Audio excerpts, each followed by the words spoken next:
Assalamu alaikum, I'm Aisha and you're watching SAMAA News. Here are today's headlines.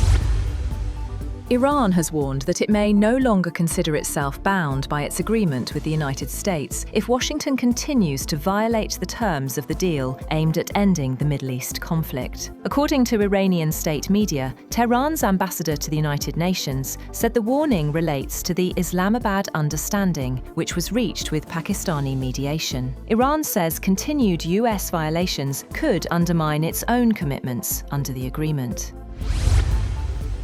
Iran's foreign minister has arrived in Oman to discuss arrangements for the safe passage of ships through the Strait of Hormuz, with Washington seeking a public pledge of free, secure transit. Iran's semi-official Tasnim news agency said Foreign Minister Abbas Araghchi had arrived in Oman. CBS News and its UK partner, the BBC, both reported that US Vice President J.D. Vance, Secretary of State Marco Rubio, Special Envoy Steve Witkoff, and Trump's son-in-law Jared Kushner were expected to lead negotiations on Saturday with Araghchi. Iran's Fars news agency later cited a source saying no negotiations would take place until the US retreated from its positions.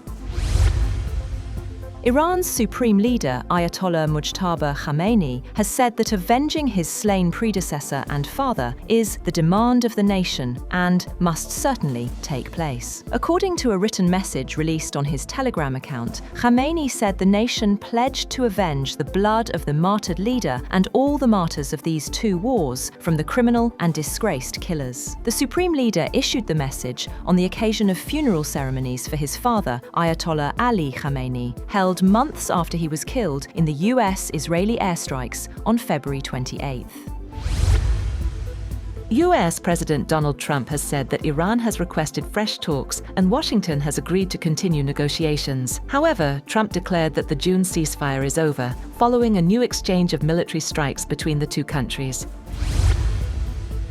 Meanwhile, Iran has disputed Trump's claim that Tehran had requested the resumption of direct talks with Washington. Foreign Ministry spokesperson Esmail Baghai said Iran had made no request for negotiations and had instead agreed to receive a Qatari delegation acting as a mediator. He added that Iranian officials had informed the Qatari delegation of Tehran's position during its visit to Mashhad. On the other hand, Iranian Foreign Minister Abbas Araghchi has travelled to Oman with a high-level delegation for crucial talks focused on the Strait of Hormuz.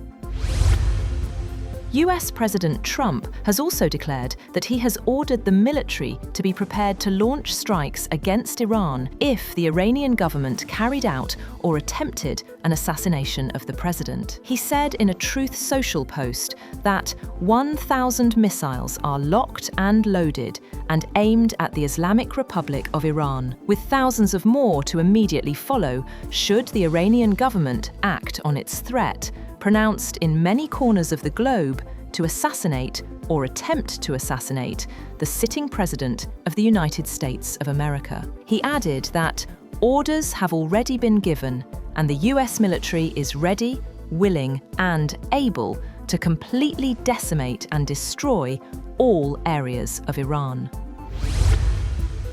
An uneasy calm returned to the Middle East after the United States and Iran paused attacks, while Pakistan and Qatar stepped up efforts to bring both sides back to negotiations. US officials said Washington remains committed to a diplomatic solution despite recent military exchanges, while Pakistani sources expressed hope that talks could resume once tensions ease. The next round of negotiations, originally planned in Islamabad, has been delayed as mediators focus on restoring calm. The pause follows 2 days of fighting in which the US struck dozens of Iranian military targets and Iran responded with missile and drone attacks on US facilities in the Gulf. Diplomats say preventing further escalation and restarting technical talks are now the immediate priorities.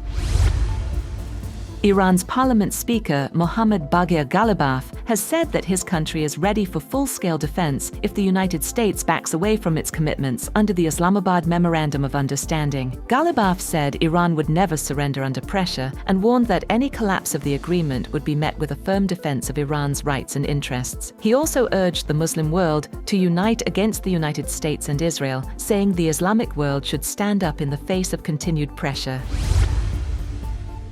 North Korea has condemned the United States and its allies for what it called strengthening military blocs and accelerating arms build-ups after a NATO summit this week. Pyongyang accused NATO leaders of portraying North Korea's exercise of its legitimate sovereign rights as a threat. The Foreign Ministry said in a statement carried on state media KCNA that the alliance demonstrated a stronger commitment to bloc-to-bloc confrontation through increased arms spending and closer military cooperation with allies in the Asia-Pacific region.